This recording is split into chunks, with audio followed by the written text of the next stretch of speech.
Bin you? I'm consumer of always kind of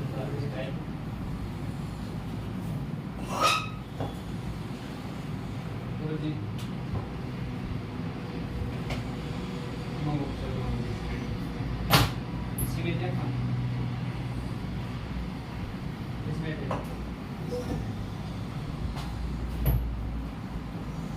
हम code check करा दे। बताते हैं जन में। मैंने आवाज़ कौन पढ़ी? वो पढ़ दी सब कुछ बता दी। कदे जन में जो कौन? का नाम जो उन नोट्स का करना। नोट्स का करना। नोट्स का एक्टर में चाहिए?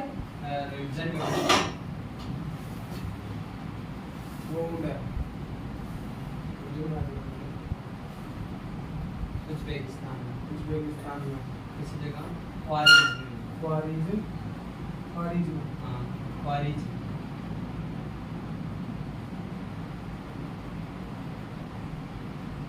उज़्बेकिस्तान में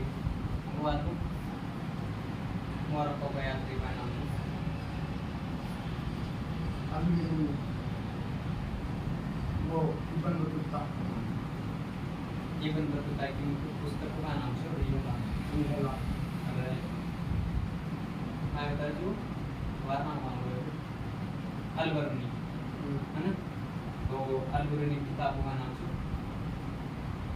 पुल ये रियला और एक तीसरा का नाम है जो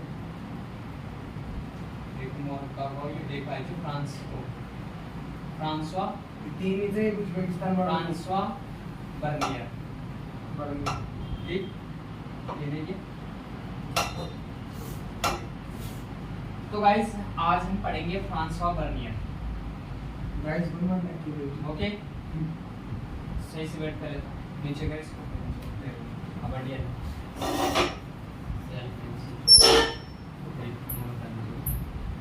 फ्रांसवा बर्नियर एक विशिष्ट चिकित्सक था जिसमें उनके अंदर भी अलग अलग वो थी ना क्वालिटीज अलग अलग तो लगभग 1500 ईस्वी में भारत में पुर्तगालियों के आगमन के पश्चात उनमें से कई लोगों ने भारत के सामाजिक रीति रिवाजों तथा धार्मिक प्रथाओं के विषय में विस्तृत वर्णन की भाई जो कब 1500 ईस्वी के बाद में मतलब 15वीं सदी के बाद की बात है तो उसके बाद में बहुत सारे भारत में पुर्तगाली आए तो जो पुर्तगाली आए उनमें से कई लोगों ने भारत के बारे में जो यहाँ के सामाजिक रीति रिवाज जो पहले वाले करते थे जैसे यात्रा वृत्तांत थे यहाँ के बारे में थे उनमें से कुछ चुनिंदा लोगों जैसे जेसुई रॉबर्टो नोबिली ने तो भारतीय ग्रंथों को यूरोपीय भाषाओं में अनुवादित किया अब ये हो सकता है कि 1500 ईस्वी के बाद में पुर्तगालियों के आगमन के बाद किस व्यक्ति ने भारतीय ग्रंथों को यूरोपीय भाषा में अनुवादित किया जेसुई रॉबर्टो नोबिली जेसुई रॉबर्टो मैं याद रखता हूँ सबसे प्रसिद्ध यूरोपीय लेखकों में एक नाम दुआर्ते बरबोसा का है दुआर्ते बरबोसा का है इसने दक्षिण भारत में व्यापार और समाज का एक विस्तृत विवरण लिखा है एक यूरोपीय प्रसिद्ध लेखक था उसका नाम था दुआर्ते बरबोसा दक्षिण भारत के बारे में जो नीचे का भारत है ना ये इसके बारे में उसने विस्तार से लिखा कालांतर में 16वीं सदी के बाद 16वीं ईस्वी के बाद भारत में आने वाले डच पहले कौन आई पुर्तगाली आई फिर उसके बाद में डच आए अंग्रेज आए फिर फ्रांसीसी यात्रियों की संख्या बढ़ने लगी इनमें से एक प्रसिद्ध फ्रांसीसी जोहरी ज्यू बेटिस्ट टेवर्नियर था जिसने कम से कम 6 बार भारत की यात्रा की एक फ्रांस का एक जोहरी था उसका नाम था टेवर्नियर बेटिस्ट टेवर्नियर ठीक 6 बार भारत की यात्रा कर चुका था वह विशेष रूप से भारत की व्यापारिक स्थितियों से बहुत प्रभावित हुआ यहाँ का जो व्यापार था ना वे कैसे कैसे चीज़ों को बेचा जाता है ले जाया जाता है तो उनसे वो बहुत ज़्यादा प्रभावित हुआ और उसने भारत की तुलना ईरान और ओटोमन साम्राज्य से की इनमें से कई यात्री जैसे इतालवी चिकित्सक मनुकी कभी कभी यूरोप वापस नहीं गए कभी भी यूरोप वापस नहीं गए और भारत नहीं बस गए भाई साहब ऐसे कई यात्री ऐसे भी हुए जो इतने प्रभावित हुए कि उन्होंने चढ़ा भाई हम तो नहीं जाएंगे हम तो यही बस जाएंगे, हमने तो यही बस में, और वो यहीं पे बस गए। ठीक है। फ्रांस का रहने वाला फ्रांसवा बर्नियर एक चिकित्सक, राजनीतिक और दार्शनिक और एक इतिहासकार था। मतलब चिकित्सक भी था वो, राजनीतिक में भी वो बहुत अच्छा था, दर्शन पढ़ने में बहुत अच्छा था, और इतिहास के बारे में भी बहुत ज़्यादा जानता था। कई और लोगों की तरह वह मुगल साम्राज्य में अवसरों की तलाश में आया था। मुगल साम्राज्य कहाँ पे था? भारत के अंदर मुगलों का शासन था उस वक्त, 16वीं शताब्दी, 15वीं 16वीं शताब्दी में। तब वो यहाँ पे अवसरों की नौकरी की तलाश में आया था। 1656 से 1668 तक भारत में 12 वर्ष रहा। आ सकता है प्रश्न की फ्रांसवा बर्नियर जो कहाँ का था, कहाँ से आया था ये फ्रांसवा बर्नियर? फ्रांस का था ये। तो ये चिकित्सक था वैसे तो, लेकिन ये जब भारत आया तो इसने 12 वर्षों तक यहाँ रहा। 56 से 68 तक भारत के अंदर 12 वर्षों तक रहा। मुगल दरबार से नज़दीकी रूप से जुड़ा रहा और पहले सम्राट शाहजहाँ के ज्येष्ठ पुत्र दारा शिकोह के चिकित्सक के रूप में, और बाद में मुगल दरबार के एक आर्मीनियाई अमीर दानिश खान के एक बुद्धिजीवी करने के लिए। मतलब ये यहाँ आया ना, जैसे वहाँ पे वो कौन आया था? अलबरूनी आया था ना, या इब्न बतूता आया था, सर इब्न बतूता। तो उसको दिल्ली का अपने काजी नियुक्त किया गया था ना, अपने क्वालिटीज की जो है क्षमता जी का आधार पर। तो भाई साहब जी फ्रांसो बर्नियर छो ना, यो मुगल साम्राज्य के अंदर का यो कर जदिया कौन छो शाहजहाँ छो, शाहजहाँ जी का ज्येष्ठ पुत्र को नाम छो शिकोह। उनका चिकित्सक का रूम में, उनकी देखरेख के रूम में वो लगा दिया भाई साहब। और उनका बाद में मुगल दरबार के अंदर आर्मीनियाई अमीर जो दानिशमंद खान, उनके साथ में बुद्धिजीवी और वैज्ञानिक कार्य हुए। पूर्व और पश्चिम की तुलना, अब अपने इधर से और इधर दोनों की, ये पूर्व हुआ और वो पश्चिम हुआ, तो अभी इसकी बात करेंगे। बर्नियर ने देश की कई बार की यात्राएं की, क्योंकि 12 साल रहा था। 12 साल कब से रहा? 56 से 68। ठीक है। और पहले से जो शाहजहाँ था उसके ज्येष्ठ पुत्र शिकोह के शिक्षक के रूम, मतलब चिकित्सक के रूम में कार्य किया। किसके रूम में? बेंचो तो हम यहाँ पढ़ा रहे हैं, तुम्हारी बेंचो निंगा वहाँ कैसे पढ़ोगी तुम? मैं कौन पढ़ती आ रही नहीं चलो ठीक है। तो बर्नियर ने देश के कई भागों की यात्राएं की और उन्होंने देखा कि विषय में विवरण लिखी उसने, तो वह सामान्यतः भारत में जो देखता था उसकी तुलना यूरोपीय स्थिति से करता था। भाई जैसे उसको पूर्वी और जो यूरोप है, पूर्व तो ये हो गया, इधर की साइड हो गया ना पूर्व, मतलब ये बात पूर्व हो गया, और यूरोप का ये तो ये कौन से में आ गया? पश्चिम में आ गया। तो इसकी जो तुलना है वो यूरोप से करना है शुरू कर दिया भाई साहब। तो उसने अपनी जो प्रमुख करती थी वो फ्रांस के शासक लुई 14 को समर्पित की, लुई 14 को समर्पित किया। इसने जो करते रखी इसने फ्रांसवा बर्नियर ने, तो इसने जो फ्रांस का शासक था उसको वो भेंट दी जब ये यात्रा वृत्तांत करके आया ना, तो जो जिसके बारे में इसने भारत के बारे में या अन्य कंट्रीज के बारे में इसने जो भी लिखा 12 सालों की भारत की और बाहर की, तो उसको जो फ्रांस का जो शासक था लुई 14 उसको इसने भेंट कर दी। ठीक है। और उसके कई अन्य कार्य प्रभावशाली अधिकारियों मंत्रियों को पत्र के रूप में लिखे गए। लगभग प्रत्येक दृष्टांत में बर्नियर ने भारत की स्थिति को यूरोप में हुए विकास की तुलना में दयनीय बताया। जैसा कि हम देखेंगे उसका आकलन हमेशा सटीक नहीं था, फिर भी उसके कार्य पर प्रकाशित हुए तो बर्नियर के वर्तमान अत्यधिक प्रसिद्ध हुए। अब ये देखो ये 7वीं सदी का एक चित्र है, उसमें ये बर्नियर है, ये था वो आदमी बर्नियर की फोटो देख ले कैसा था, तगड़ा आदमी था, चिकित्सक था। ठीक है। और ये कौन है? टेवर्नियर है। टेवर्नियर भी आया था क्या? ये रहा टेवर्नियर, ये फ्रांसीसी जोली था ना, टेवर्नियर ये था जो भारत की 6 बार यात्रा करने वाला था। ठीक है। अब मुगल सेना के साथ भी यात्राएं भी किसी बर्नियर की कई बार मुगल सेना के साथ यात्राएं की। देख रहे हैं बनाई गई है ये, है ना? पहले अंग्रेजों के पास में ऐसा कुछ ऐसा ही था, है ना? देख आप सुन, बर्नियर ने कई बार मुगल सेना के साथ में यात्राएं की। यहाँ सेना के कश्मीर कूच के संबंध में दिए गए विवरण का एक अर्थ दिए गए। इस अब ये ज़्यादा इम्पोर्टेंट नहीं, लेकिन अच्छा लगेगा। देख सुना, इस देश की प्रथा के अनुसार मुझे 2 अच्छे तुर्कमान घोड़े देखने की अपेक्षा की जाती है और मैं एक शक्तिशाली फारसी ऊंट चालक अपने घोड़े के लिए एक साइज, एक खानसामा और एक सेवक जो हाथ में पानी का पात्र लेकर मेरे घोड़े के आगे चलता है ये रखता हूँ। मुझे हर उपयोगी वस्तु दी गई है, जैसे जिसका जो औसत आकार था वो एक तंबू, एक दरी और 4 बहुत कठोर हल्के बोतलों से बना एक छोटा बिस्तर, एक तकिया दिया गया मुझे, बिछौना दिया गया भोजन के समय क्लिप गोलाकार चमड़े के मेज पोस, रंगे हुए कपड़ों के कुछ अंगोछे, नैपकिन, खाना बनाने के सामान से भरे 3 छोटे झोले जो सभी एक बड़े झोले में रखे हुए थे। और ये झोला भी एक लंबे जोड़े और सुदृढ़ धोले धोले चमड़े के पट्टों के बने जाल से था। मगर इसने जो यात्राएं की ना, तो उस वक्त मैं क्या कहने को दे रखा था अंग्रेजों के साथ में, जब मैं यात्राएं कर रहा था कि मुझे कैसे क्या क्या दिया गया, मैं उनके साथ में बोला तो वो चीज़ है। ठीक है, इधर ध्यान दें, फोकस। इसी तरह दोहरे बोरे में स्वामी और सेवकों की खाद्य सामग्री, वहाँ के जो साम्राज्य कपड़े थे, वस्त्र रखे हुए थे। मैंने ध्यान 5-6 दिन के उपभोग के लिए बढ़िया चावल, सौंफ की सुगंध वाली मीठी रोटी, नींबू, चीनी का भंडार साथ रखा। साथ ही में दही को टांगने और पानी निकालने के लिए एक छोटे लोहे के उस वाला छोला लेना भी नहीं होगा। इस देश में नींबू की शरबत और दही से अधिक ताजगी भरी वस्तु कोई नहीं मानी जाती है। कहाँ? भारत के अंदर।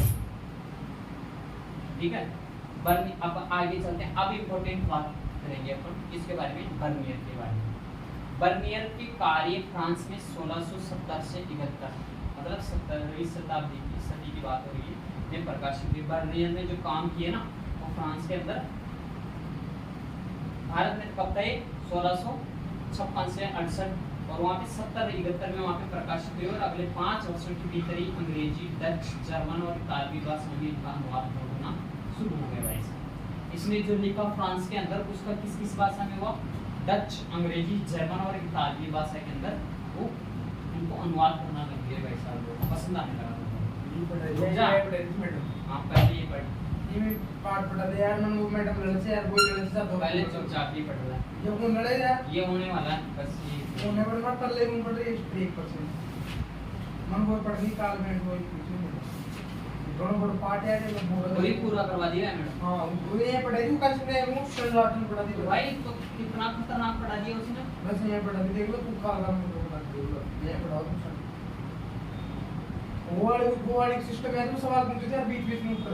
विश्व पहला युद्ध तो बोल रहा विश्व और सेकंड युद्ध 39 से 44 और तीसरा युद्ध, तीसरा दूसरा होगा तब तो नहीं रहेगा।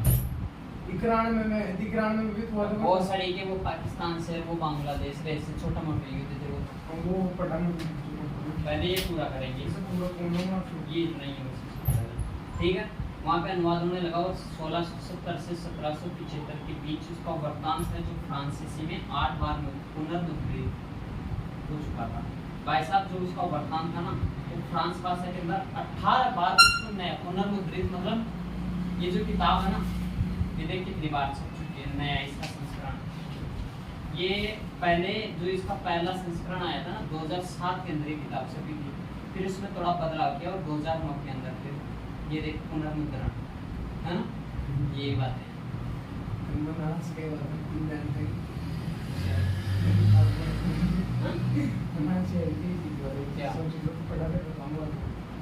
बहुत तगड़ी 1684 तक ये 3 बार अंग्रेजी में मुद्रित हुआ और अरबी और फारसी वृत्तांत जिनका प्रसार हस्तलिपियों के रूप में हुआ था और 1800 से पहले सामान्य प्रकाशित नहीं हुई थी।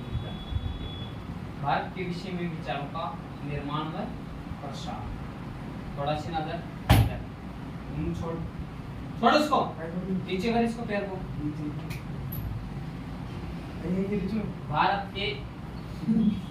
भारत के विषय में विचारों का सर्जन और प्रसार कर यूरोपीय यात्राओं के वृत्तांतों ने उनकी पुस्तकों के प्रकाशन और प्रसार के माध्यम से यूरोपीय लोगों के लिए भारत की एक छवि के सर्जन की सहायता की। और बाद में जब 1750 के बाद में 1750 के पहले की बात है कि यूरोपीय यात्रियों के जो वृत्तांत थे उनकी जो पुस्तकों के प्रकाशन और प्रसार थे उसके माध्यम से यूरोपीय जो लोग थे भारत की छवि को समझ पाते थे। ठीक है, मम्मी 1750 का हाँ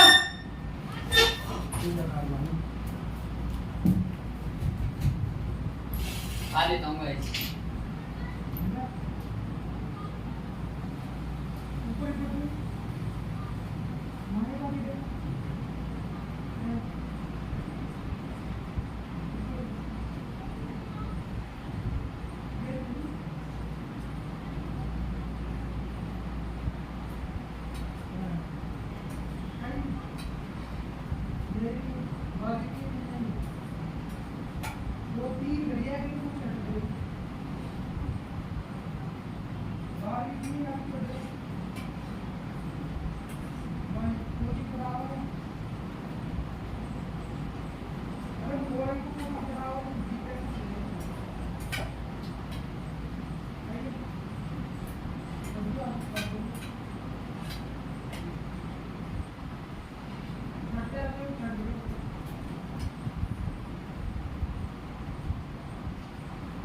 अरे थोड़ा पानी ले आना।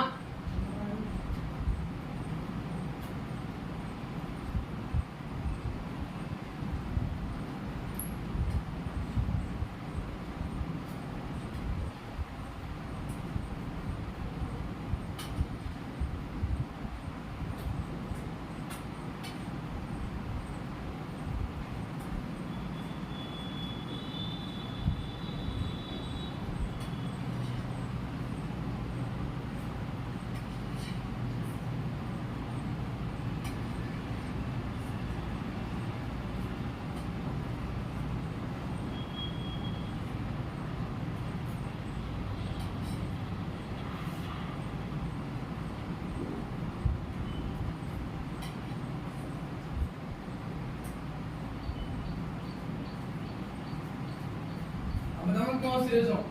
बताऊँगा? देख अब YouTube पे एक वीडियो बनाओ ले यार ना 15 मिनट की। मैं था कोचिंग पढ़वाओ लो वीडियो के अंदर और तुम कोचिंग पढ़ाओ लो, ठीक है ना? तुम कोचिंग पढ़ाओ लो और मैं मतलब तुम्हारे पढ़ाते रहो लो। फिर मैं उठपटांग चीज पूछूंगा, तू तुम्हारे पढ़ाते रहो पैराग्राफ में ना। दूसरा वो झंडा कहाँ से लाया आप? सर वो घड़ी का तरह रुपया की जाए ऐसा जान पड़कोला वो कॉमेडी वाली तो जाता है ना। फिर टांग नहीं कर दूँ, टांग नीचे कर, फिर तू उठ के दोबारा वो कर दूँ, फिर तू दोबारा दे कर दूँ। वही यार आया वीडियो बना मैं वैसे मुझको ना पकड़ के तो समझ गए बोलो तो समझदार तू अच्छी वीडियो बनाओ तो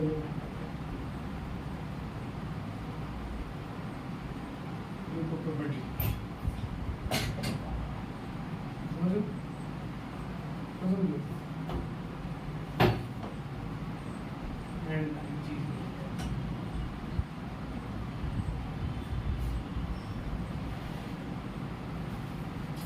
चलो गाइस थोड़ा अल्पाहार हो गया। बाकी रिव्यू सुन रही हूँ। सुन गया चल पढ़ना। बता तू बनाओ दो बता आज पढ़ो नीचे ना हो जाए। एक अपरिचित संसार की समझ अलबेरूनी और संस्कृतवादी परंपरा। आप चलेंगे एक अपरिचित जिसकी अपने को समझ नहीं है, जिसके बारे में हम नहीं जानते, उसके अंदर जो अलबेरूनी थी उसकी जो समझ थी किस प्रकार की समझ थी, और जो संस्कृतवादियों की जो भारत के अंदर संस्कृत पहले प्रचलित थे, तो यहाँ के जो लोग थे उनकी जो परंपराएं थी। हम क्या झंक बना रहे हैं? मैं कह रही हूँ हिस्ट्री पढ़ला कौन पढ़ रही यार राजनीति पढ़ाते यार मैं खेल रही पढ़ला शांति से नीचे करें, नीचे कर रहे यार वक्त होती नहीं। छोटी डाल दी Not a right time पढ़ा रही थी for comedy पढ़ा रही जगह कौन पढ़ा and रही study। ऐसे स्टूडेंट थी वो टीचर है तो पढ़ रही हूँ समझने में बाधाएं और उन पर विजय। भाई अपरिचित संसार में जाएंगे तो वहां पे क्या होगा कि समझने के अंदर बाधाएं होगी, लेकिन अल-बरूनी ने उसको कैसे समझा, उन सभी के बारे में हम आगे इस टॉपिक के अंदर हम बात करेंगे, चर्चा करेंगे। चलिए मित्र आइए, कैसे बाधाएं, जैसा कि हमने देखा कि यात्री माध्यम में जो भी देखा है सामान्य उसकी जो तुलना है उन्होंने उन प्रथाओं से की जिनसे वे परिचित थे। भाई इधर ध्यान दे, तेरे को कुछ नहीं करना, चुप रहे एक बिना बोले हैं, मेरे पास में फालतू की बकचोदी देगी, ठीक है। तो प्रथाओं से ऐसे क्या करते थे कि भाई तू तुलना किससे करेगा जिसके बारे में तेरे को पता है, ठीक है। क्या काय की है ना। तो उपमादी में ऐसे जो भी यात्री आते थे तो वो क्या करते थे, जो भी यहाँ पे कुछ भी देखते थे तो वो उसकी जो तुलना थी वो अपने देश से करते थे। यूरोपीय थे तो यूरोप से करेंगे, फ्रांस के थे तो फ्रांस से करेंगे, मोरक्को वाले थे तो मोरक्को से करेंगे। और फिर वो देखते थे भाई इंडिया में कैसे, मतलब भारत जो उपमहाद्वीप है वहाँ पे कैसे, वो उनके महाद्वीप में क्या चीज़ें, एशिया महाद्वीप में और वहाँ पे क्या चीज़ें, इन दोनों चीज़ों को तुलना करते थे और उनको समझने की कोशिश करते थे, ठीक है। प्रत्येक यात्री ने जो देखा उसे समझने के लिए एक अलग विधि अपनाई। उदाहरण के लिए अल-बरूनी ने अपने लिए निर्धारित उद्देश्यों में निहित समस्याओं से परिचित था। उसने कई अवरोधों की चर्चा की है, उसके अनुसार समझ में बाधक थे और इनमें से पहला जो अवरोध था वो भाषा का था। भाई समझने के लिए यहाँ पे जैसे आप किसी एरिया के अंदर जा रहे हो, यदि आप वहाँ के जो लोग हैं, वहाँ की जितनी जनता है, तो आप यदि उनकी जो भाषा आपको नहीं आती है तो आप उसको समझने में कामयाब नहीं होंगे। तो सबसे बड़ी जो बाधा थी वो कौन सी थी, भाषा की बाधा थी उस वक्त अल-बरूनी के सामने, ठीक है। और क्या था सबसे बड़ी बाधा, क्या थी, भाषा, ठीक है। अब ध्यान इधर आ जा, छोड़ो उनको, इसको नीचे यहाँ पे रखना, यहाँ रखना, बस बक्सो देने बिल्कुल। और अब दोबारा मत करना बिल्कुल। I don't like your attitude, I don't like. I dislike. If you repeat your mistake I dislike. I can restigate you from here, okay? You get lost. And you can tomorrow You show me your face, Basic learner demand. okay? But okay. Yo, Let's go. Come on, the topic. No, go, no, come on. No, let's go. अब जो इधर आ रहा है तो वहाँ पे बाधाएं थी और पहला अवरोध भाषा का था, जिसके अनुसार संस्कृत, अरबी और फारसी में इतनी भिन्न थी, भाई जो भाषाएं थी ना एक दूसरे में बहुत भिन्न है, कि विचारों और सिद्धांतों को एक भाषा से दूसरी भाषा में अनुवादित करना आसान नहीं था। भाई आपको एक किताब में संस्कृत की दे दूं और एक आपको इंग्लिश की दे दूं, तो आप उनको अनुवाद करने में, मान लीजिए आपको अंग्रेजी भाषा आती है तो आप संस्कृत भाषा को उसके अंदर आसान काम नहीं है, या आप वही बात जानते हो कि यदि आपको, यदि मैं कोई किताब दे दूं हिंदी की तो आप उसे इंग्लिश में ट्रांसलेट नहीं कर पाओगे, तो वो तो विदेशी था, वो कैसे कर पाएगा। तो ये एक बाधा के रूप में था, ठीक है। देखो आपकी बात बिल्कुल नहीं सुनी जाएगी, आप सिर्फ टॉपिक पर ध्यान दें, हम जो पढ़ा रहे हैं आपको सिर्फ सुनना है और सिर्फ इसके ऊपर देखना। देखिए जी, मुझे आप पढ़ा रहे हैं वो 1% पल्ले नहीं पढ़ रहा है। देखिए पढ़ने पड़ेगा। मैं पूछता हूँ आपसे जी, सवाल ऐसे बैठने कि में- अल-बरूनी को सबसे बड़ी बाधा कौन सी थी भारत के अंदर? भाषा की थी, वो तो इतना भाषा याद की है तो मुझे। आपको पता है, बस इतना ही याद करना है और ज्यादा कुछ नहीं करना है। मुझे दुनिया से बहुत ज्यादा याद अब है। इधर आ जाओ। सर आप समझ रहे नहीं बात। चुप रह। बिल्कुल नहीं, ठीक है। तो उसके द्वारा जो चुनित दूसरे अवरोध धार्मिक आस्था थी और तथा प्रथा में भिन्नता। उसके अनुसार जो तीसरा अवरोध था वो अभिमान था। प्रश्न बन सकता है कि अल-बरूनी के सामने कैसे कैसे अवरोध आया। पहला अवरोध भाषा का हुआ, दूसरा धार्मिक हुआ, तीसरा प्रथा का हुआ और चौथा किसका हुआ? अभिमान का हुआ। तो यहाँ रोचक बात यह थी कि इन समस्याओं की जानकारी होने पर भी अल-बरूनी लगभग पूरी तरह से ब्राह्मणों से रचित कृतियों पर आश्रित रहा था। उसने भारतीय समाज को समझने के लिए अक्सर वेदों, पुराणों और भगवत गीता, पतंजलि पतंजलि की कृतियों और मनुस्मृति आदि से अंश उद्धृत की। भाई साहब इसको ऐसे भी समझ नहीं पाता था। तो यहाँ पे जो प्रचलित थे पहले क्या लोग क्या करते, वेदों पुराणों भगवत गीता पतंजलि ठीक है और मनुस्मृति आदि का अंशों से आदमी समझ पाता था, क्योंकि पहले ये प्रचलित। भाई दुनिया की बातें हैं, समझ लो बात नहीं। अब चलते हैं अल-बिरूनी की जो जाति व्यवस्था का विवरण। अल-बिरूनी ने जो जाति व्यवस्था थी यहाँ पे भारत उपमहाद्वीप के अंदर, तो उसका कैसे उसने विवरण किया, कैसे वो समझा, उन सभी के बारे में हम चर्चा करते हैं। चलिए मित्रों, अल-बिरूनी एक अन्य समुदायों के प्रतिरूपों की खोज के माध्यम से जाति व्यवस्था को समझने और व्याख्या करने का प्रयास किया। यहाँ की जो जाति समुदाय थे, जो भी थे, उन सभी को समझने और व्याख्या करने का अल-बिरूनी ने प्रयास किया। और अल-बिरूनी ने लिखा कि प्राचीन फारस में 4 सामाजिक वर्गों की को मान्यता थी। अब पहले जो फारस था उसमें प्राचीन फारस में 4 जो सामाजिक वर्ग थे उन्हें जो मान्यता मिली गई थी, उनमें एक तो घुड़सवार थे, एक शासक वर्ग होता था, एक भिक्षा मानने वाला और एक अनुष्ठानिक पुरोहित जो अनुष्ठान वगैरह करते थे, और चिकित्सक, खगोल शास्त्री तथा अन्य वैज्ञानिक, और अंत में कर्षक तथा शिल्पकार होते। ये वहाँ पे क्या थी, मान्यताएं थी। घुड़सवार और शासक हो गए, एक भिक्षु, अनुष्ठानिक पुरोहित और चिकित्सक हो गए, एक खगोल शास्त्री और एक अन्य कर्षक और शिल्पकार हो गए। दूसरे शब्दों में ये दिखाना चाहता था कि सामाजिक वर्ग के और भारत सीमित नहीं था भाई, ऐसे वर्गों के अंदर भारत सीमित नहीं था, अन्य कंट्रीज के अंदर भी ऐसा ही, ठीक है।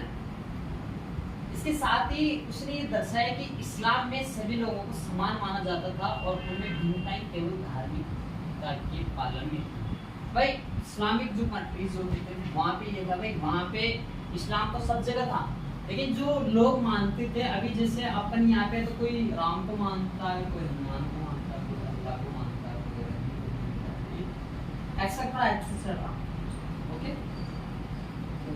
इधर देख थोड़ा बड़ा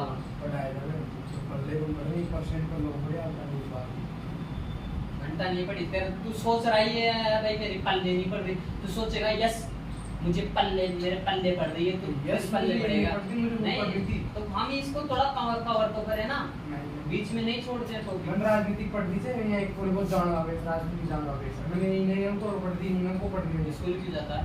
स्कूल में ये जा रही थी बस बारी पास करावे, तो ऐसे बारी पास नहीं होगी मेरे बच्चे। चले जाओ ये सब पे ठीक है, ये क्या रहने आया है? पढ़वाए राजनीति जान ला पहले पढ़े, अरे यार कैसे आदमी हो क्या, मैं कोई दूसरे घर से आया हूं क्या? मैं भी तो पढ़ के आया हूँ, मैंने भी तो 12th करी है। तू पढ़ रही हो यार, मैं पढ़ रहा हूँ। इतने लोग दुनिया में पढ़ रहे हो बेवकूफ है, तो मैं नहीं पढ़ रहा हूँ। ये फालतू की सवाल यार, फालतू की चीजें नहीं आ रहा तो भी उसको पढ़ो। पढ़ा रहे तो इधर देखता रहे, खान पढ़ दिन पढ़े तो मैं पल्ला पढ़ी चला। जाति व्यवस्था के संबंध में ब्राह्मणवादी व्यवस्था, इधर ध्यान दें तो मेरे यहाँ से चूक नहीं चाहिए, मेरी पेंसिल से तेरी निगाह और कान मेरे मुंह से, मेरी आवाज आएगी ना मुंह से।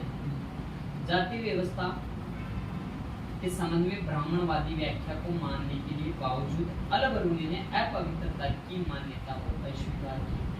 जो भाई ब्राह्मण क्या होते थे पहले की, ब्राह्मण ऐसे छुआछूत वगैरह पूरी चीजें चलती थी, भाई ब्राह्मण है तो सर्वश्रेष्ठ है, और जो कुछ निम्न वर्ग है तो उनको अपवित्र माना जाता था। यदि वो किसी चीज को छू देते थे उसे अपवित्र माना जाता है, अपवित्र हो गई। तो इसको जो अल-बिरूनी है उसने इसको अस्वीकार किया और उसने ये लिखा कि हर वह वस्तु जो अपवित्र हो जाती है वह अपनी पवित्रता की मूल स्थिति को पुनः प्राप्त करने का प्रयास करती है और सफल होती है। सूर्य हवा को स्वच्छ करता है और समुद्र में नमक पानी को गंदा होने से बचाता है, ठीक है। सूर्य हवा को स्वच्छ करता है और समुद्र में नमक पानी को गंदा होने से बचाता है।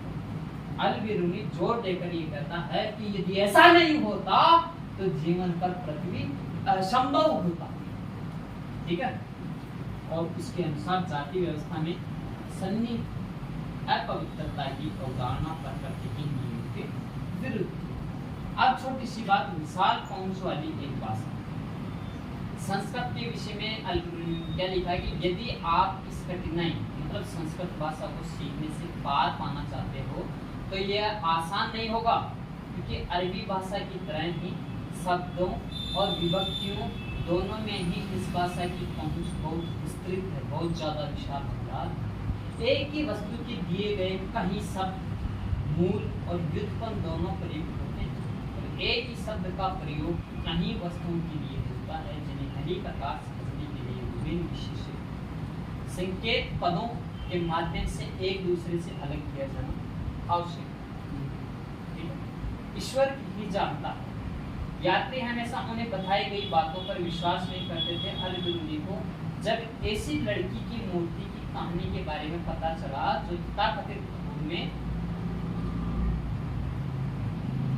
2,16,462 वर्षों तक अस्तित्व में रही, तो पूछता था कि फिर लड़की इतने लंबे समय तक अस्तित्व में कैसे रह रही होगी, विशेष रूप से ऐसे स्थान जहां हवा और मिट्टी काफी आर्द्र होती है। ईश्वर ही जानता कैसे रही होगी, कितने 2,16,000 वर्षों तक। एक प्रश्न है। आगे चलते हैं वर्ण व्यवस्था।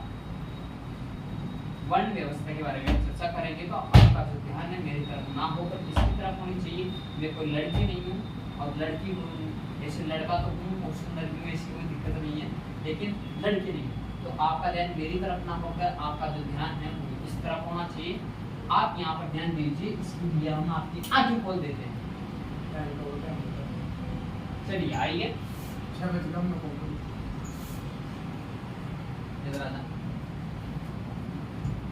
अल-बिरूनी वर्ण व्यवस्था इस प्रकार से उल्लेखित करता है। कैसे उल्लेखित करता है? वर्ण व्यवस्था क्या होती है? सबसे ऊंची जाति ब्राह्मण की, सबसे ऊंची जाति मीणा की है ना? पहले की बात है ये, जिनके विषय में हिंदुओं के ग्रंथ हमें बताते हैं कि वे ब्राह्मण ने सिर से उत्पन्न हुए। ऐसे माना जाता था कि जो ब्राह्मण होते हैं ना वो सिर से उत्पन्न होते हैं, वैसा दिमाग से। ठीक है, बहुत इंटरेस्टिंग बात है, क्योंकि ब्रह्म प्रकृति नामक शक्ति ही का दूसरा ही नाम है, और सिर शरीर का सबसे ऊपरी भाग है। इसलिए ब्राह्मण पूरी प्रजाति के सबसे चुनिंदा भाग क्या है? ये ब्रह्म प्रकृति नामक शक्ति का दूसरा नाम है, और इस कारण से हिंदू ने मानव जाति में सबसे उत्तम मानते हैं ब्राह्मण। अगली जाति क्षत्रियों की थी, जो लड़ाइयाँ करते थे, जिनका सर्जन ऐसा कहा जाता है कि ब्राह्मण जो थे ये ब्राह्मण है ना। क्षत्रिय ये क्या आते कि खंडों से उत्पन्न हुए हैं और हाथों से हुआ, खंडों और हाथों से इनका उत्पन्न हुआ। ऐसा अभी तो लड़ते हैं तो हाथ और कंधे काम आते हैं ना, तो ऐसा माना जाता था। और उनका दर्जा ब्राह्मणों से अधिक नीचे नहीं था, वो ब्राह्मणों की जस्ट नीचे भैया। इसके बाद में वैश्य आते थे, जिनका उद्गम झंगाओं से हुआ था वैश्य। और लास्ट में आता है शूद्र, जिनका जो सर्जन है वो शूद्र मतलब हरिजन वगैरह, उनका जो उत्पन्न है वो चरणों से हुआ, ऐसा माना जाता है। अंतिम दो वर्गों के बीच अधिक अंतर नहीं था, लेकिन इन वर्गों के बीच भिन्नता होने तक भी एक साथ एक ही शहर और गाँव में रहते थे, समान घरों और आवास में मिलजुल कर रहते थे भाई साहब, शूद्र और वैश्य। ठीक है, जैसा कि हमने देखा कि जाति जो व्यवस्था है के विषय में अल-बिरूनी का जो विवरण है उसे नियामक संस्कृत ग्रंथों के अध्ययन से पूरी तरह से गहनता से प्रभावित होता है। इन ग्रंथों में ब्राह्मणों ने दृष्टिकोण से जाति व्यवस्था को संचालित करने वाले नियमों का प्रतिपादन किया। कैसे इन्होंने उसको बांटा? वर्ण को 4 वर्ण, ध्यान रखना, ब्राह्मण, क्षत्रिय, वैश्य और शूद्र। ठीक है, ब्राह्मण कहाँ से हुए? सर से। क्षत्रिय कहाँ से हुए? हाथों से और कंधों से। वैश्य कहाँ से हुए? जंघाओं से। और शूद्र कहाँ से हुए? पैरों से। हाँ, ऐसा माना जाता है। ठीक है, तो ये वर्ण व्यवस्था थी, और ये ब्राह्मणों की जो ग्रंथ अपने हैं ना उनके अंदर भी ऐसा ही लिखा गया। लेकिन वास्तविक जीवन में ये व्यवस्था इतनी भी कड़ी नहीं थी। उदाहरण के लिए अत्यज शाब्दिक रूप में व्यवस्था से परे नामक श्रेणियों में से सामान्यतः यह अपेक्षा की जाती थी कि वे किसानों और जमींदारों के लिए सस्ता श्रम उपलब्ध करें। हालांकि जब अपन 8वां अध्याय पढ़ेंगे तो दूसरे शब्दों में हालांकि अक्सर सामाजिक प्रताड़ना का शिकार होते थे, फिर भी इन्हें आर्थिक तंत्र में शामिल किया जाता था। भाई बड़े वाले छोटे पर अत्याचार करते थे, उन्हें समझते नहीं। ऐसे की बातें उस वक्त वर्ण व्यवस्था के दौरान होती। बैठा रहे यहाँ 5:15 हुई है। इतनी सुई बात क्यों 15 मिनट अभी? हाँ हैं समझ में आया? टाइम मिला तो उसमें चुप रहा, शांति से पढ़ा जाए। 6 बजे पहले तू यहाँ से उठ नहीं सकता। हमारे पल्ले कौन पढ़ रही है? पहले पढ़ रही है कौन पढ़ रही है? देख सुन तो सोचिए रे यार, जो जैसा सोचता हो, अच्छा, मुंह मेरी बात सुन, जो जैसा सोचता है और वैसा करता है, जैसा करता है वैसा ही बन जाता है।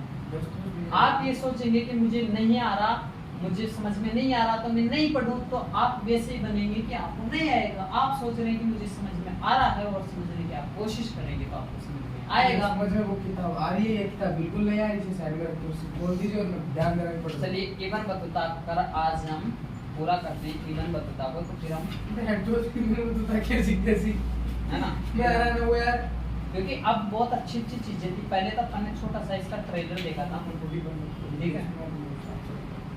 आखिरी बक्सों ने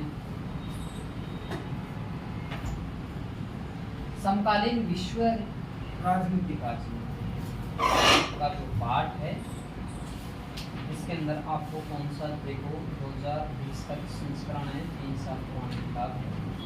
देखिए शीत युद्ध का दौर था, दो ध्रुवीयता का अंत, समकालीन विश्व में अमेरिकी वर्चस्व सत्ता के वैकल्पिक केंद्र और समकालीन दक्षिण एशिया अंतर्राष्ट्रीय संगठन, समकालीन विश्व में सुरक्षा, पर्यावरण और प्राकृतिक। उसको उधर जब यहाँ है ना, देख एक मैं बिल्कुल I don't like your attitude and I don't like your interfering your work, okay, but ये मेरी अंग्रेजी को गंजाड़ दियो। मेरी बात सुन रहा है, फालतू की बकचोद देनी है ना। जब पढ़ने आए तो सिर्फ पढ़ने के अलावा और किसी कहीं पे ध्यान नहीं जाना चाहिए, और यदि आपका ध्यान जाता है तो पहले उस काम को निपटा किया हो, उसके बाद में यहाँ पे आप आए, ठीक है ना। अब बताइए इसमें कौन सा चैप्टर चल रहा है तुम्हारे?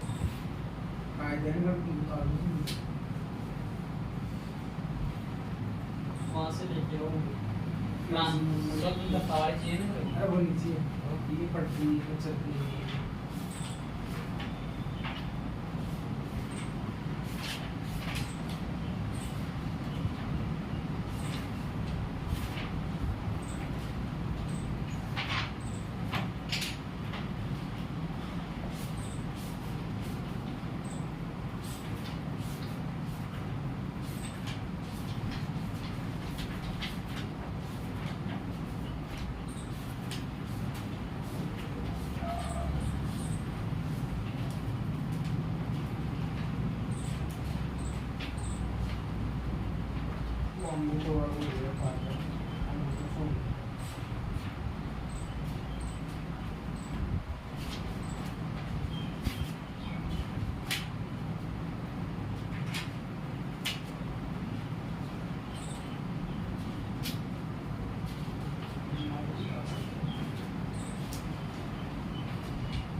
पढ़ा दियो आप पूरे हुए, पूरे पार्ट नहीं हुए, वरना मैं पार्ट्स में लिखे थे।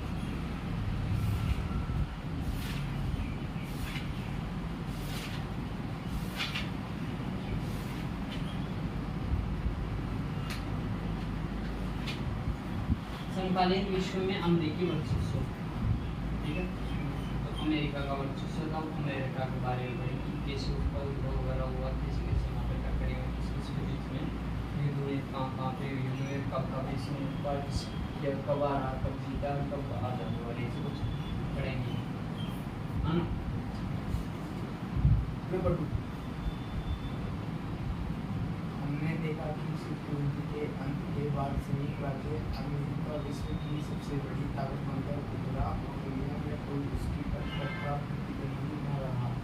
हाँ, देख दो ही ताकतें थी, एक तो अमेरिका था और एक और था संयुक्त राज्य, मतलब दो ही बच्चे थे। जब शीत युद्ध हुआ ना तो टक्करें हो गई भाई साहब, उनके अंदर दो ही देश, दो संगठन जो सबसे शक्तिशाली थे, इनके पास में हथियार वगैरह भी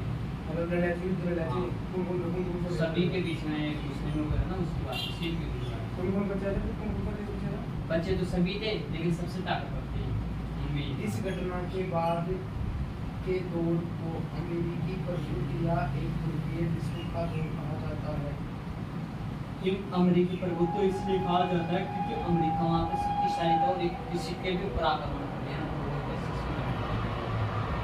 इस अध्याय में हम अमेरिकी प्रभुत्व की प्रकृति, विस्तार और सीमाओं को समझने की कोशिश करेंगे। पहले भारी युद्ध से लेकर अमेरिकी अगुवाई में इराक पर हमले तक घटनाओं का एक सिलसिला है। एक ध्रुवीय विश्व के उभार की इस घटना की शुरुआत हम इस घटनाक्रम के जिक्र से करेंगे। इसके बाद हम थोड़ा ठहरकर वर्चस्व की अवधारणा के सारे इस प्रभुत्व की प्रकृति को समझने का प्रयास करेंगे। इसमें कुछ नहीं है जो तू समझा आगे समझे। अमेरिकी वर्चस्व के राजनीतिक, आर्थिक तथा सांस्कृतिक पहलुओं की जांच करने के बाद हम ये देखेंगे कि अमेरिकी से निपटने के लिए भारत के पास नीतिगत विकल्प क्या है। अध्याय के अंत में हम इस बात पर विचार करेंगे कि अमेरिकी वर्चस्व के सामने क्या कोई चुनौती आने खड़ी है और क्या अमेरिकी वर्चस्व से उभरा जा सकता है। इसलिए जो मैंने शुरुआत में बोला था, मैं इसमें क्या क्या पढ़ेंगे, कहाँ से अमेरिका आया, कहाँ युद्ध हुआ, किस कहाँ तक सीमा मिली है, भारत के संबंध में इसका क्या था, वो चीज़ें अभी थोड़ा सा ये भी पढ़ें। 2021 दिसंबर में न्यूयॉर्क ट्रेड सेंटर पर हमला हुआ। इसे समकालीन इतिहास की धारा में मोड़ देने वाली घटना के रूप में देखा जाता है। यहाँ केवल उसके बाद की स्थिति को बयान करती एक तस्वीर दी गई है। आयशा जाबू और आंद्रे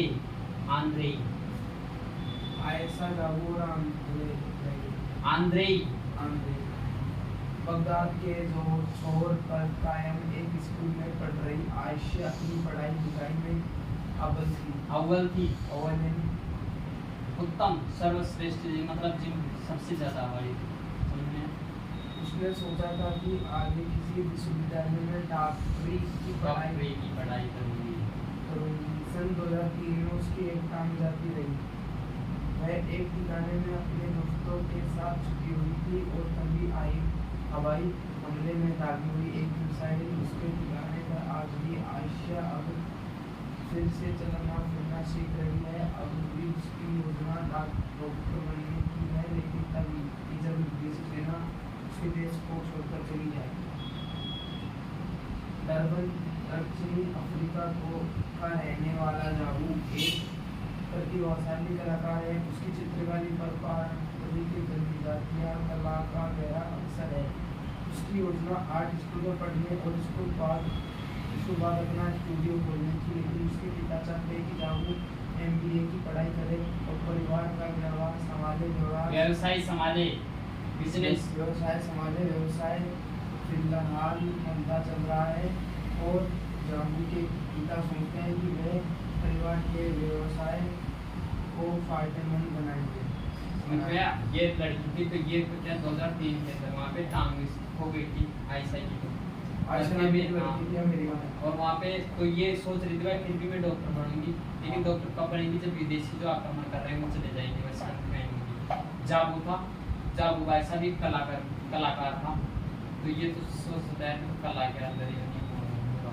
अगर इसके घर वाले सोचते भाई एमबीए करके अपना जो बिजनेस है उसको संभाले। हाँ ठीक है बात।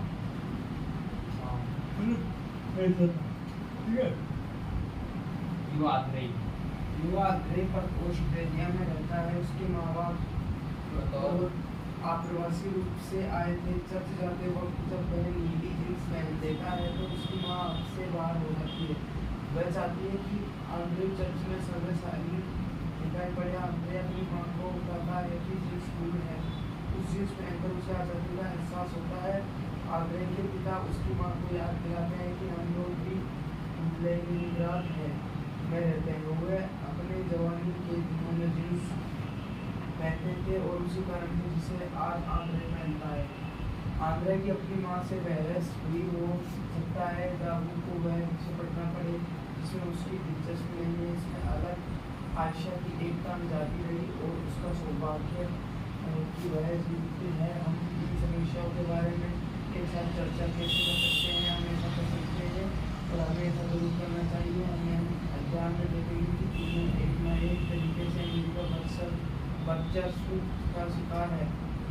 आयशा जागू और आंद्रे की चर्चा पर हम फिर लौटेंगे, लेकिन पहले इस बात को समझिए कि अमेरिका वर्चस्व की शुरुआत कैसे हुई और आज ये विश्व में सबसे असरमंद है।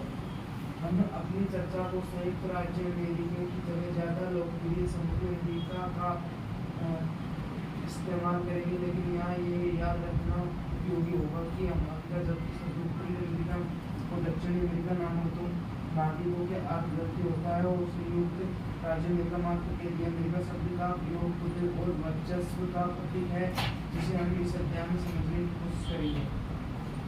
ठीक है। अब है पार्ट अब शुरू हो रहा है।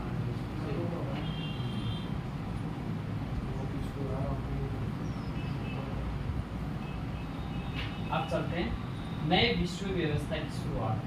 कैसे विश्व के कैसे देश कैसे क्या कैसे विश्व का निर्माण। अब मतलब ये तो एक कहानी बता दिया, वैसी कहानी भी बताएंगे तो और पूरा अध्याय तो समझ में आएगा नहीं। ये आया ना, लेकिन हर चीजों को इतना नहीं करेंगे। हर को करेंगे तो एक दिन का जो घटना हुई उसके अंदर एक किताब बढ़ जाएगी। इसलिए अब अपन इसको अच्छे से समझने की कोशिश करेंगे। नई विश्व व्यवस्था की शुरुआत सोवियत संघ, एक तो था सोवियत संघ और एक था अमेरिकी। सोवियत संघ नाम अरब भूषणी के एक संघ था, इसके अंदर बहुत सारे देश आते थे। सोवियत संघ। हाँ। अचानक विघटन से हर कोई आश्चर्यचकित रह गया। कैसे बढ़ गया था? सोवियत संघ के अचानक विघटन से हर कोई आश्चर्यचकित रह गया। आश्चर्यचकित सरप्राइज यानी मतलब कैसे सोचने लगे यार। हाँ? सरप्राइज यानी मतलब जो मतलब अपन ना सोच रहे और वो हो जाए। हाँ। दो महाशक्तियों में अब एक का वजूद तक न था, जबकि दूसरा अपनी पूरी ताकत या कहें कि बढ़ी हुई ताकत के साथ कायम था। बैठा हुआ था वहाँ पे था। इस तरह जान पड़ता है कि अमेरिकी की वर्चस्व की अमेरिका का अस्तित्व है, मतलब हाँ है, अमेरिका भी कुछ है। समझ में आया? 1991 वर्चस्व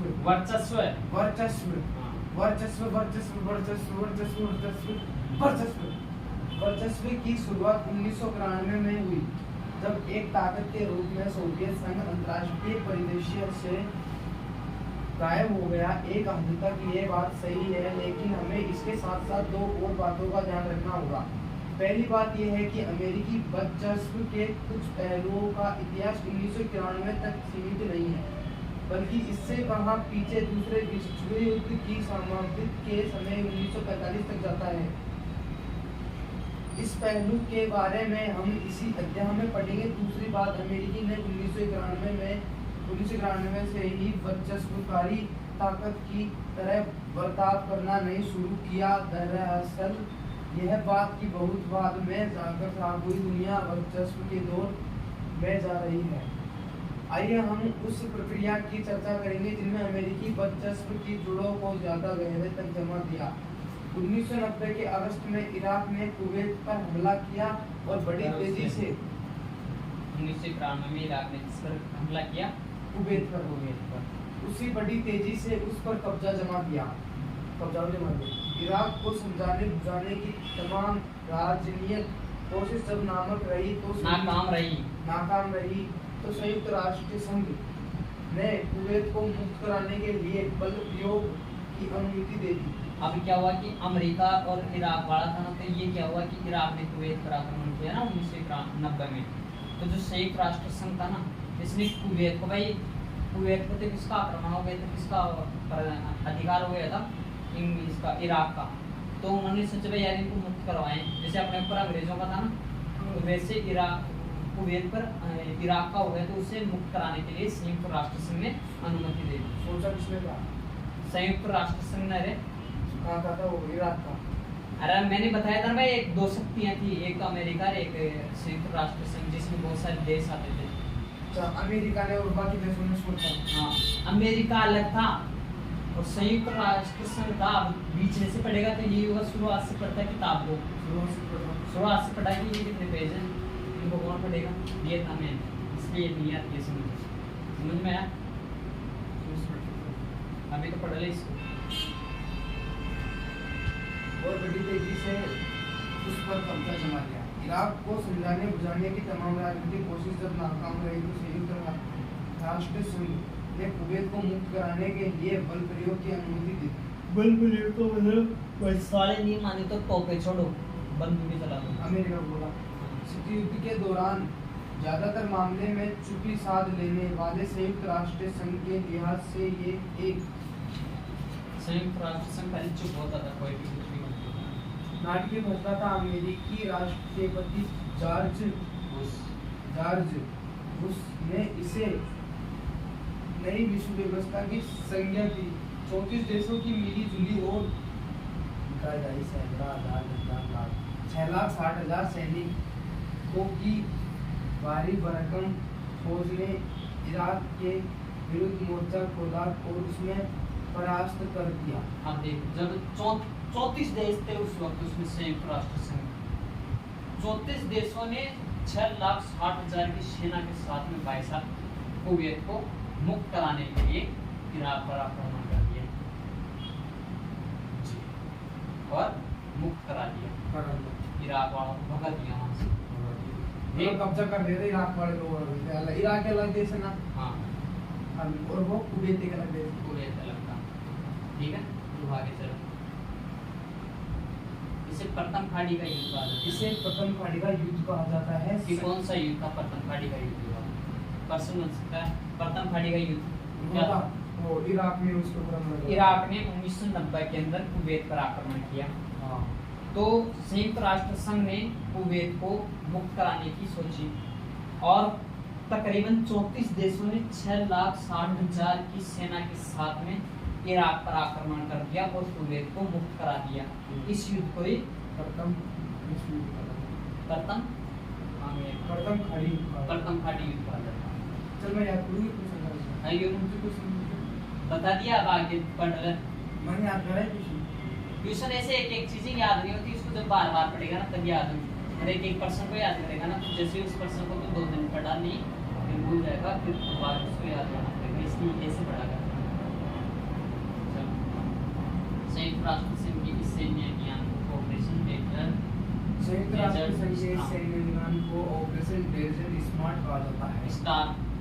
स्टार्म कहा जाता है, जो एक हद तक अमेरिकी सैन्य अभियान ही था। एक अमेरिकी जनरल नॉर्मन श्वार्ज़गाउर इस सैन्य अभियान के प्रमुख थे और 34 देशों की इस मिली जुली सेना में 75% सैनिक अमेरिका के ही थे। हालांकि इराक के राष्ट्रपति सद्दाम हुसैन का ऐलान था कि यह 100 जंगों की एक जंग साबित होगा, लेकिन इराकी सेना जल्दी ही हार गई और उसे कुवैत से हटने पर मजबूर होना पड़ा। ठीक है भाई, जब 34 देश आए ना, तो इसमें भाई साहब 75% सबसे ज्यादा जो थे ना वो अमेरिका की थी। जो इराक का जो राष्ट्रपति था सद्दाम हुसैन, उसने ऐलान किया कि 100 जंगों की एक जंग साबित होगा, लेकिन इराकी सेना वहाँ से हट गई और भाग गई और कुवैत आज़ाद हो गई। प्रथम खाड़ी युद्ध से ये बात जाहिर प्रथम खाड़ी युद्ध से यह बात जाहिर हो गई कि बाकी देश सैन्य क्षमता के मामले में अमेरिकी से बहुत पीछे। 75%, तो 34 देश में थे, उसमें से एक अकेले अमेरिका ने 75%, मतलब 3-4 भाग में से अमेरिका ताकतवर जो मतलब ऐसे अमेरिका तगड़ा था। अमेरिका से बहुत पीछे हैं और इस मामले में प्रौद्योगिकी टेक्नोलॉजी ऑनलाइन प्रौद्योगिकी के धरातल और उसकी दरअसल मतलब शुरुआत पर अमेरिकी बहुत आगे निकल गया, मतलब इंटरनेट के मामले में आगे निकल गया, है ना। बड़े विज्ञापनी अंदाज में अमेरिकी ने इस युद्ध में स्मार्ट बम्बों का प्रयोग किया, वैसा टेक्नोलॉजी वाले बम होते हैं ना, हाँ उनका प्रयोग किया इसमें। उस पर इराक में। इसके चलते कुछ पर्यवेक्षकों ने इसे कंप्यूटर युद्ध की संज्ञा दी। इस युद्ध की टेलीविजन पर व्यापक कवरेज हुई। मतलब इसे टेलीविजन पर बहुत ज़्यादा दिखाया गया, इसके बारे में विस्तार जानकारी दी। और एक वीडियो गेम बार में तब्दील हो गया। वीडियो गेम मतलब जैसे तब्दील ऐसे हो गया जैसे इसने मीडिया पर ऐसे दिखाया गया जैसे वो युद्ध हो रहे हैं ना, तो जैसे उधर से बंदूक आ रही है, इधर से चल, तो एक गेम की तरह हो गया ना, और इतना दिखाया गया कि वो एक गेम ही बन गया, वो जैसे हम उसमें इसको मारा ऐसे हो गया। अच्छा वाले वीडियो युद्ध वाले पबजी चला रहे हैं, वो ऐसे बन गया, तब्दील हो गया। दुनिया भर में अलग अलग जगहों पर दर्शक अपनी बैठक में बड़े इत्मीनान से देख रहे थे कि इराकी सेना किस तरह धाराशाही हो गई। यह बात अविश्वसनीय जान पड़ती है, लेकिन अमेरिकी ने इस युद्ध में मुनाफा कमाया। कई रिपोर्ट में कहा गया कि अमेरिकी ने जितनी रकम इस जंग पर खर्च की उसमें कहीं ज़्यादा रकम उसे जर्मनी, जापान और सऊदी अरब जैसे देशों में मिली थी। क्योंकि जो अमेरिका था ना, ये वहाँ पर जितना खर्च किया ना इसने उस युद्ध में, उससे ज़्यादा तो ये जर्मनी, जापान और सऊदी अरब पर इसका आक्रमण था, ये आक्रमण कर रखा था, मतलब उस पर अधिकार कर रखा था, इसमें इसके कंट्रोल में थे पहले जापान, सऊदी अरब, ठीक है। तो वहाँ से इसको बहुत ज़्यादा पैसा मिलता था, वैसे तो इसने भी कब्जा कर रखा था। हाँ, अभी भी कर रखा उसने। स्केलेटन का दौर अभी आदमी प्रथम खाड़ी युद्ध जीतने के बावजूद जॉर्ज बुश कौन था? हाँ था, अमेरिका का राष्ट्रपति। अमेरिका का राष्ट्रपति जॉर्ज बुश 1952 में था। हाँ, और सद्दाम हुसैन कहाँ था? इराक का। सद्दाम हुसैन। हाँ, सद्दाम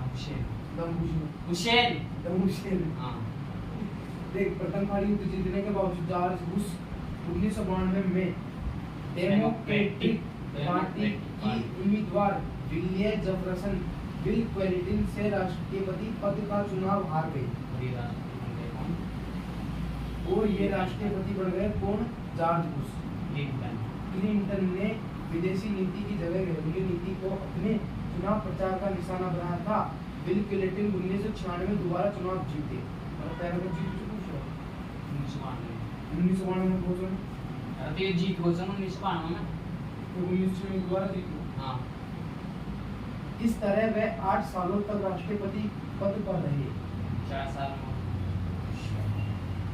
क्लिंटन के दौर में ऐसा जान पड़ता था कि अमेरिकी ने अपने को घरेलू मामले तक सीमित कर लिया है और विश्व के मामलों में उसकी भरपूर संलग्नता नहीं रही। संलग्नता नहीं रही, मतलब उनके अंदर वो पूरी तरह से नहीं जा पाया। विदेश नीति के मामले में क्लिंटन सरकार ने सैन्य शक्ति और सुरक्षा जैसी कठोर राजनीति की जगह लोकतंत्र के बढ़ावे, जलवायु परिवर्तन तथा विश्व व्यापार जैसे नरम मुद्दों पर ध्यान केंद्रित किया। इसने भाई सैन्य शक्ति और सुरक्षा जैसी कठोर मतलब भाई सेना पर एक ध्यान देता कोई देश। फिर इसने क्या किया कि इसने जो जलवायु है, लोकतंत्र है, लोगों की जो बातें हैं, लोगों की जो कार्य हैं उन पर और जो व्यापार वगैरह है उन पर इसने ध्यान देना शुरू कर दिया। भाई यार कुछ तो भाई देश का विकास करना तो सैन्य से थोड़ी होगा, कब तक अपन राज करते रहेंगे, अपना भी तो कुछ होना चाहिए। उस पर इसमें ध्यान देने लगा। और बहरहाल क्लिंटन के दौर में भी अमेरिका जब तक फौजी ताकत के इस्तेमाल के लिए तैयार था। इस तरह की एक बड़ी घटना 1999 में अपने प्रांत कोसोवो में यूगोस्लाविया ने अल्बानियाई लोगों के आंदोलन को कुचलने के लिए सैन्य कार्रवाई की। 1999 में इम्पोर्टेंट है कि 1999 के अंदर कोसोवो को एक प्रांत अमेरिका में कोसोवो जगह का नाम है कोसोवो, ठीक है। तो वहाँ पे यूगोस्लाविया ने अल्बानिया लोगों को आंदोलन को कुचलने के लिए एक सैन्य कार्रवाई की, मतलब सेना भेज दी। कोसोवो में एक अल्बानियाई लोगों की बहुलता है, मतलब वहाँ पे अल्बानियाई लोग है ना कोसोवो में ज़्यादा रहते हैं। और इसके जवाब में अमेरिका नेतृत्व में देश ने यूगोस्लावियाई क्षेत्रों पर 2 महीने तक बमबारी की। भाई साहब जो नाटो के देश थे ना, तो उसने यूगोस्लाविया क्षेत्रों पर 2 महीने तक बमबारी की। और स्लोबदान मिलोसेविच की सरकार गिर गई और कोसोवो पर नाटो की सेना ने काबिज हो गई।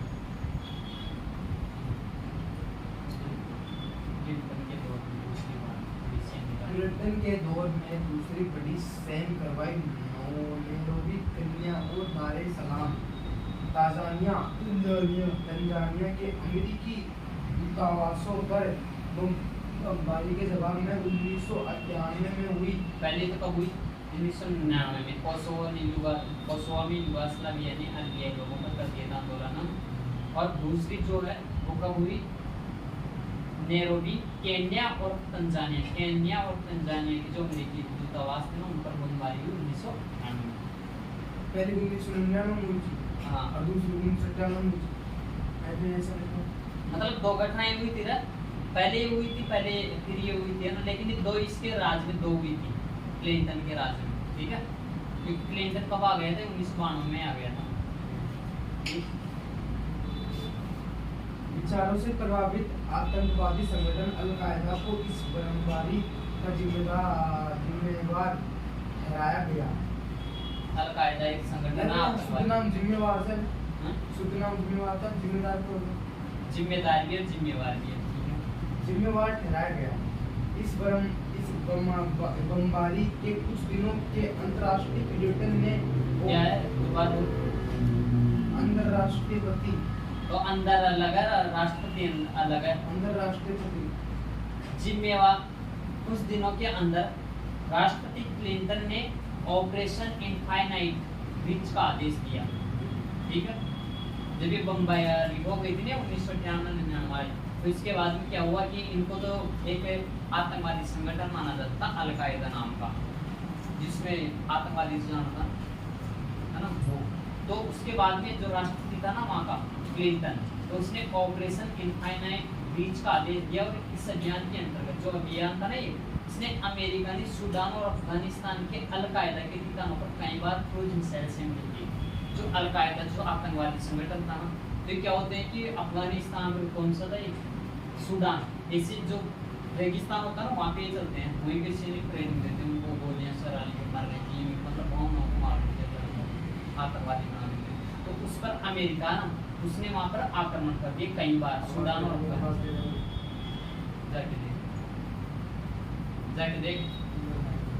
जाके देख क्या वायु